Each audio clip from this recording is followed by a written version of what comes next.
IIT J এর এই কোশ্চেনটা কি করে সলভ করবে। যদি কোশ্চেনটা ভালো করে দেখি তাহলে কোশ্চেনটা আছে আনসিমেট্রিক্যাল এলকিনের সঙ্গে হাইড্রোজেন হ্যালাইডের রিয়েকশন। তাহলে সবার প্রথমে আমাদের মাথায় আসতে পারে মার্কনিকভ রুল অ্যাপ্লাই করতে হবে। কিন্তু প্রবলেমটা হচ্ছে 2 কার্বনে সেম অ্যামাউন্টের হাইড্রোজেন আছে, ঠিক আছে? তাহলে এখানে মার্কনিকভ রুল অ্যাপ্লাই করলে হবে না, ঠিক আছে? এবার এখানে আমাকে চেক করতে হবে স্টেবিলিটি অফ কার্বোক্যাটায়ন। কি করে? এখানে যে হাইড্রোজেন হ্যালাইডটা আছে এর মাথায় পার্শিয়াল পজিটিভ চার্জ, এর মাথায় partial negative charge, due to bromine is more electronegative than hydrogen, ঠিক আছে? এবার এই ডবল বন্ডটা কাজ করবে এজ এ নিউক্লিওফাইল হিসেবে। তাহলে নিউক্লিওফাইল অ্যাটাক করবে কোথায়? ইলেকট্রোফাইলকে হাইড্রোজেন। কেন?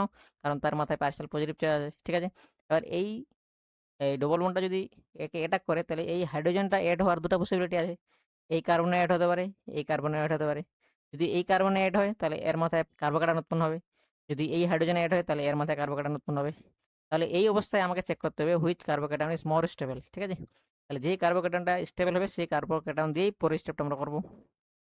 এবার এই কার্বোক্যাটায়নটা যদি দেখি, এইটা এই কার্বোক্যাটায়নটা হচ্ছে এই কার্বোক্যাটায়নটা এই কার্বোক্যাটায়নটার পাশে যে বেনজিন রিংটা আছে, তাহলে এই কার্বোক্যাটায়নটা বেনজিন রিংয়ে রেজোনেন্স দ্বারা স্টেবিলাইজড, ঠিক আছে?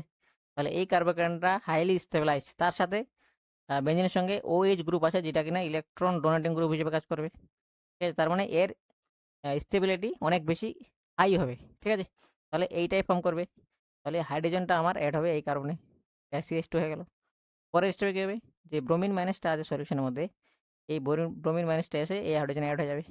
তাহলে আমার ফাইনাল প্রোডাক্ট উৎপন্ন হবে CH3 CH2 CH Br bromine benzene, তার এটা।